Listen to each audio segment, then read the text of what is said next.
Hello मेरे प्यारे साथियों, मैं फुलेंद्र सिंह और आपका मेरे YouTube channel PR study centre में स्वागत है।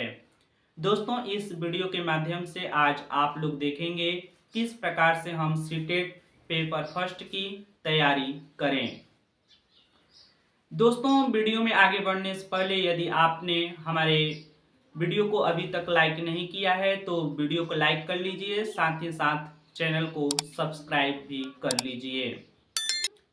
यहाँ पे मैं बात करूँ सीटेट यानी कि सेंट्रल टीचर एलिजिबिलिटी टेस्ट क्या होता है, तो यह योग्यता परीक्षण यानी कि आप शिक्षक बनने योग्य हैं या नहीं हैं, इसके लिए आप लोगों से ये टेस्ट लिया जाता है।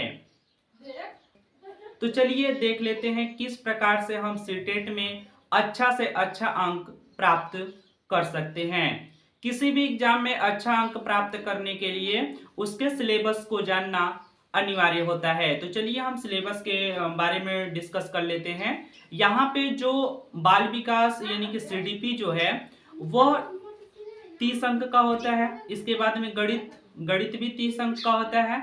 ईवीएस जिसको हम लोग पर्यावरण अध्ययन कहते हैं, ये भी 30 अंक का होता है। भाषा फर्स्ट जिसमें आप हिंदी चुन सकते हैं, यह भी 30 अंक का। और इसके बाद जो भाषा सेकेंड है जिसमें संस्कृत और इंग्लिश आप लोग चुनते हैं, तो ये भी आपका 30 अंक का रहने वाला है। और इस क्वेश्चन को सॉल्व करने के लिए आपको 150 मिनट दिए जाते हैं, यानी कि पूरे 2.5 घंटे।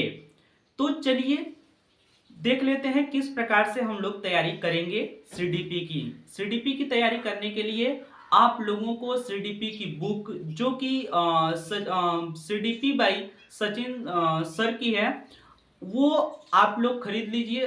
शायद 290 रुपए तक है, वह आपके घर तक आ जाएगा। साथ ही साथ उनके चैनल को भी सब्सक्राइब कर लीजिए। और वहां से अगर आप लोग सीडीपी पढ़ते हैं तो सीडीपी में एक अच्छा अंक आप लोग हासिल कर पाएंगे। अगर मैं गणित की तैयारी की बात करूं तो जो भी प्राइमरी में बुक चलता है एनसीईआरटी का, अगर आप लोग उसे अच्छे तरीके से अध्ययन कर लेते हैं और अच्छे तरीके से कम समय में उसे सॉल्व कर लेते हैं तो आपका एक अच्छा स्कोर देखने को मिलेगा। इसी के बाद मैं बात करूंगा ईवीएस की। ईवीएस की तैयारी किस प्रकार से कर सकते हैं, तो ईवीएस की तैयारी आप बुक से भी कर सकते हैं और यूट्यूब चैनल से भी कर सकते हैं, जो भी आपको आसान लगे। वैसे तो मैं बोलूंगा कि आप यूट्यूब का सहारा जरूर लीजिए, क्योंकि वहां पे जो समझाने वाला होता है वो अच्छे तरीके से समझा देता है, जो कि हम लोग भूल भी नहीं पाते हैं।